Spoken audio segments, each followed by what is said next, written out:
Le ministre de la Santé souhaitait contrôler au départ 100 000 malades longue durée d'ici 2029. Eh bien, il a revu ce chiffre à la hausse. Nouvelle proposition, on va contrôler 218 000 personnes, soit plus du double. En fait, il contrôle quoi? Il veut serrer le système au niveau de tous les boulons. Si vous voulez, quand vous êtes malade, vous êtes contrôlé par votre médecin à vous, si vous voulez. Puis vous avez bien sûr le médecin de la mutuelle, éventuellement le médecin de l'entreprise, médecin du travail, et puis éventuellement encore même des contrôles de l'administration si vous êtes chômeur ou autre.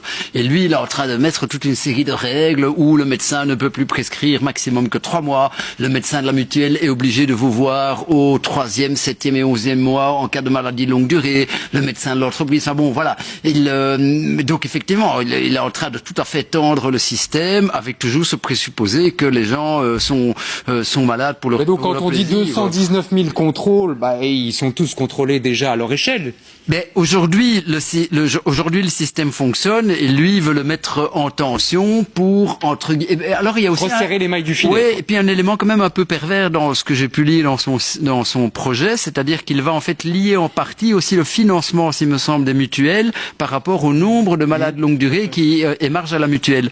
Ce qui fait que ça devient quand même bizarre parce qu'après à ce moment-là, la mutuelle aurait quand même une sorte d'incitant financier à sortir les malades longue durée. Enfin, dans quel pays on est, quoi? Je dis qu'on parle bien de gens qui sont malades et alors on prend comme comparaison Alzheimer ou Parkinson et le cancer en phase terminale. Mais ça, je dis c'est un exemple qui n'est pas un exemple parce que bien sûr, on se doute bien qu'il va pas mettre Alzheimer au travail, ce monsieur, sinon il serait pas vraiment, alors serait un bizarre de ministre. Mais donc là, je pense qu'ici, on est en train de marcher sur la tête. Quand je dis, mais moi je voudrais que un jour les politiciens, ils subissent les maladies qu'ils prétendent comme ça résoudre d'un tableur Excel. Hein.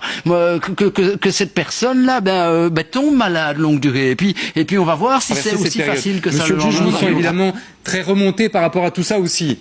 Non, même pas. Je viens de comprendre pourquoi le ministre, il y a de ça quelques années, lorsqu'il ne savait plus répondre aux questions, a purement et simplement brûlé l'argent qu'on le soupçonnait d'avoir reçu de façon irrégulière. Eh bien maintenant, je sais pourquoi en l'entendant. Parce que fondamentalement, et je rejoins une fois de plus la science, quand on voit ce qu'il dit, mais c'est contre-vérité après contre-vérité. En réalité, le système, et il l'a décrit, il existe.